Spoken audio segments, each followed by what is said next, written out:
Hello అండి, నేను ఝాన్సీని. ఈరోజు ఒక రెసిపీ గురించి తెలుసుకుందామండి. ఏంటి అని అంటే పులిహోర చేద్దాం ఈరోజు. అది ఎలాగో నేను ఎలా చేస్తానో చూపిస్తాను అన్నమాట.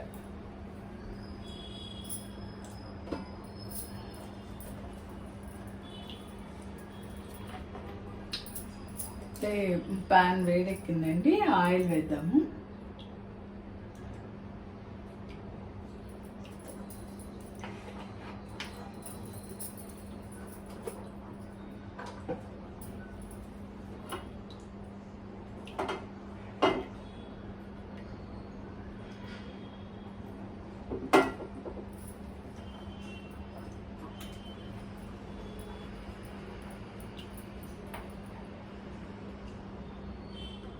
ఒక 6-7 స్పూన్లు ఉంటుందండి వేసాను.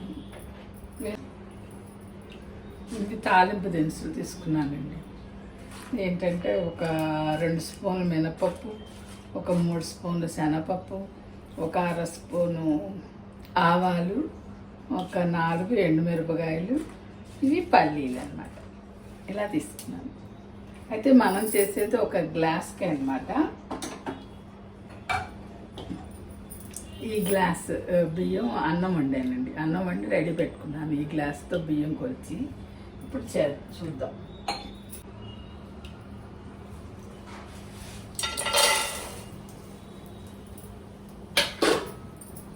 దినుసులు వేసానండి, తాలింపు దినుసులు. అయితే దీంట్లోకి ఇవ్వండి ఒక 3 పచ్చిమిరపకాయలు కట్ చేసి పెట్టుకున్నాను, కాస్త కరివేపాకు, ఇంగో కూడా కావాలి కదా మనకి. పులిహోర తాలింపు అంటేనే ఇంగో కావాలి.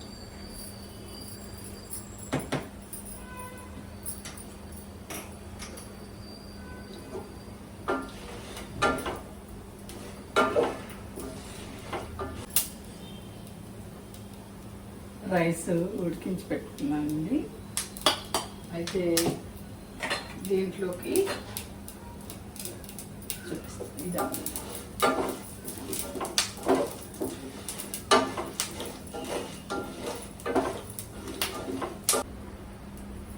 పచ్చిమిరపకాయలు వేసేస్తున్నాను, కరివేపాకుని.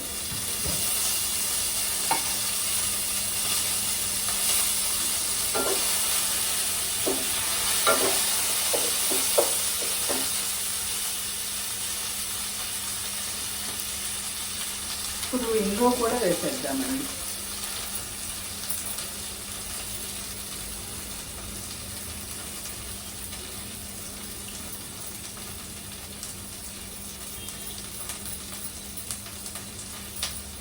ఇంకో మరీ ఎక్కువ అక్కర్లేదు, చిటికెడు వేస్తే చాలండి. మనం చేసేది క్వాంటిటీ కూడా తక్కువే కదా. అయితే ఇప్పుడు ముందే ఉడికించి పెట్టుకున్న చింతపండు రసం అండి, ఇది వేసేస్తున్నాను దీంట్లో. ఈ చింతపండు రసంలో ఒక పావు స్పూన్ ఉత్తి అల్లం పేస్ట్ అండి, వెల్లుల్లిపాయ లేకుండా, అది వేసాను. ఒక 3 పచ్చిమిరపకాయలు పొడుగ్గా కట్ చేసి అవి కూడా వేసాను.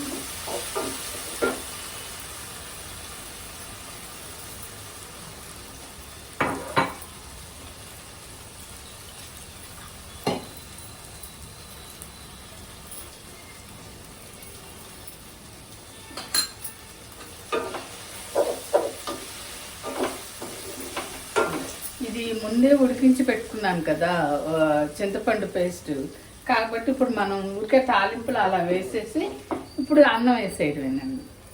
దాంట్లోని కొంచెం అల్లము, పసుపు అన్నీ వేసానండి. ఉప్పు వేద్దాం.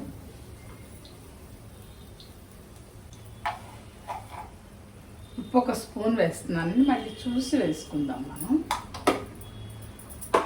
చింతపండు ఉడికించేటప్పుడు కూడా వేసేయచ్చు ఉప్పు.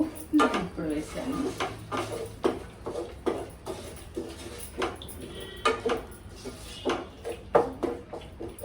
ఇప్పుడు ఈ అన్నం వేసేయాలండి. కనబడుతుంది కదా, ఈ రైస్ మనం తాలింపు పెట్టేసి ఉంచుకున్నాము. అయితే దీంట్లో ఏం చేయాలంటే ఇప్పుడు ఆ చింతపండుకి ఎంత చింతపండు అనే దానికి ఒక చూపించడానికని చింతపండు తీసి ఉంచాను. ఒక పెద్ద నిమ్మకాయ కంటే కొంచెం సైజు అన్నమాట. అంత చింతపండు నానబెట్టి అది పేస్ట్ చేశాను అనమాట.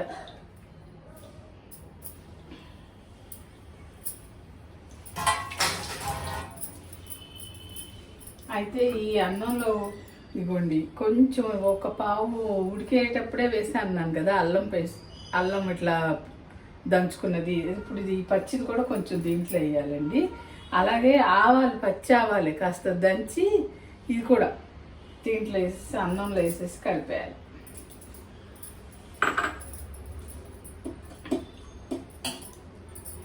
అయితే ఈ అన్నం ఉడకగానే కొద్దిగా నూనె వేసి ఇలా ఇచ్చేసి ఉంచాను. అంటే మెత్తగా అయిపోకుండా కొంచెం బిగుసుకున్నట్టుగా ఉంటుంది కదా అని కొద్దిగా ఆయిల్ వేసి ఉంచాను కలిపి. ఇప్పుడు అది దాంట్లో వేసేద్దాం.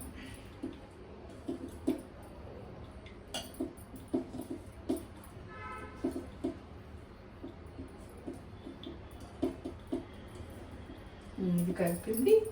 ఇప్పుడు మనం ఈ తాలింపు దీంట్లో వేద్దాం. చూసుకుందాము, కొంచెం ఉంచి కలుపుదాము. సరిపోకపోతే మొత్తం కలుపుతాము.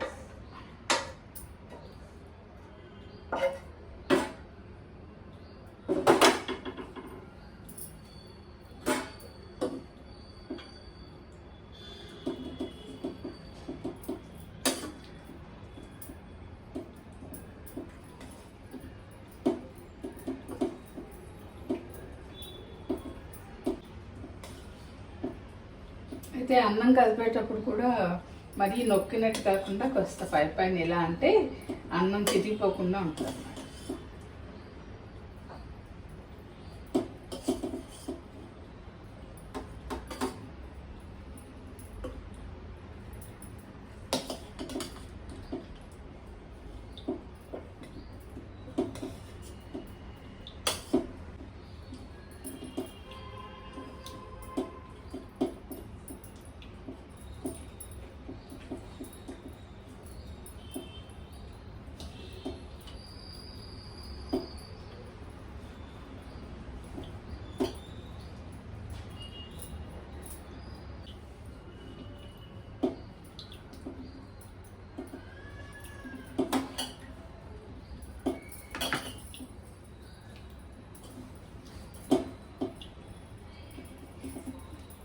పసుపు కూడా ఒక స్పూన్ వేసానండి, సరిపోయింది కలరు.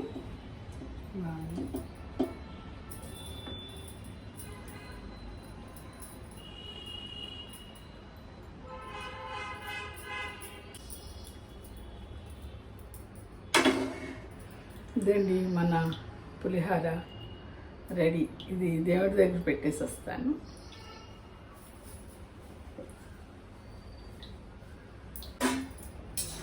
ఇప్పుడు కాస్త ఉప్పు కూడా చూసుకుని కావాలంటే కలుపుకోవచ్చు.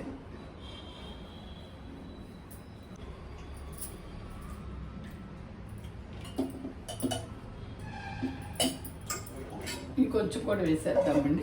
కొంచెం ఉంచాను చింతపండు వేసేద్దాం. సరిగ్గా సరిపోయిందండి ఇది. అయితే ఈ పులుపు అంటే కొంచెం మళ్ళీ ఇదైనాక కాస్త పులుపు తగ్గుతుంది కదా, ఇది కూడా కలిపేస్తున్నాను. అందుకని కొంతసేపు అయినాక ఆ పులుపు పీల్చుకుని కొంచెం తగ్గినట్టు ఉంటుంది. ఇప్పటికైతే సరిపోయింది, కానీ ఆ కొంచెం ఉన్న ఒక స్పూన్ కూడా వేసేస్తాను. అందుకని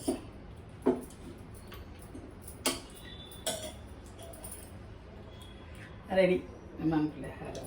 అయితే ఇప్పుడు ఎలా చేస్తానో అర్థమైంది కదా మీకు. చింతపండు అయితే నానబెట్టుకుని కొంతసేపు ఒక 30 సెకండ్స్ ఓవెన్లో పెట్టి వేడి చేశానండి. దాన్ని మెత్తగా గుజ్జులా తీసి ఉడికించేసాను అనమాట. తర్వాత తాలింపు పెట్టి కలుపుకోవడం. సరేనండి, మన ఛానల్ని సబ్స్క్రైబ్ చేయండి.